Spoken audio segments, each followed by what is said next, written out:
Scout. One less now.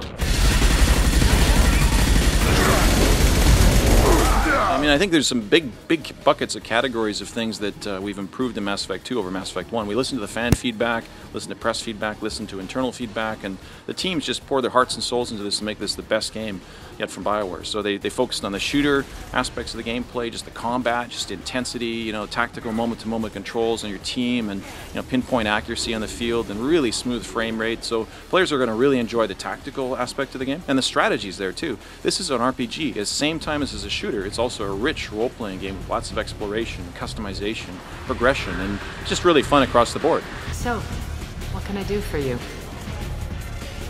So, you must know what's what on Omega. Everything that's worth knowing. Now, Mass Effect 2, to be clear, it's a standalone experience. You don't have to play the first game to have an amazing time in Mass Effect 2. You get an introduction, you get all the context, tutorials, and everything is kind of brought up right up to speed. We make certain assumptions about what you did and didn't do. Picking up something on the long-range scanner. Depending on who you bring with you into battles is going to have a material difference in the outcome as well. So you really have to choose your squad mates carefully. In fact, if you try a scenario again before you go to an uncharted world, say, to have some combat, and you try different companion characters with all different abilities between them, you might survive or you might not. So you have to really think carefully about that. You know, there's biotic powers, there's tech abilities, there's different kinds of ammo and weaponry, and even those will have a big impact.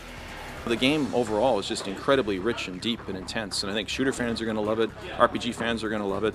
Moment to moment, you can deploy your squad on the battlefield independently from one another, so you can actually set up a flanking attack if you want, and kind of have one of your squad mates unleash hell basically on the enemies with biotic abilities and pull them in the air, and the other ones can then fire the heavy weapons on them from the side. So it's got something for everybody. Well, you know, exploration is a really important part of a lot of games. RPGs, obviously, it's a big part of the gameplay. So we have a galaxy map where you can explore uncharted worlds, and you can use your travel around in your ship. There's a fuel, so kind of you have to make choices about how far you're going to go and so on. There's also a really cool planetary mining game where you gather resources, and that's integrated into the customization progression system. So you have basically upgrades and research you can undertake on your ship on the Normandy, and use resources that you gather in your exploration in between awesome battles and progressing through the great story arc to help advance your characters. Yeah, so the loyalty system with your companion characters, just like in real life, you can have friends, you can have enemies, you can have people that are kind of ambivalent or neutral. That's the way your companion characters view you. If you do things for them, if you do the right things for them, and you support them in what they want to achieve as you progress through the main story arc, and take on some of the optional content, some of the things that might seem to be not necessarily essential for the game, they'll actually improve your odds of survival. And you'll actually want to replay this game, because the end of the game is going to be very different depending on who you've actually managed to bring alongside you and who's on your team when you go to the final mission. So it's up to you to discover all the different possibilities, permutations, and so on in the end game. And I think players are going to have a lot of fun sharing those amongst themselves and just seeing how different the outcomes can be.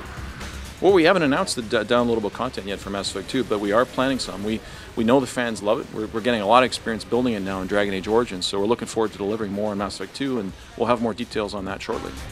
We're co-developing Mass Effect 2 for both 360 and PC.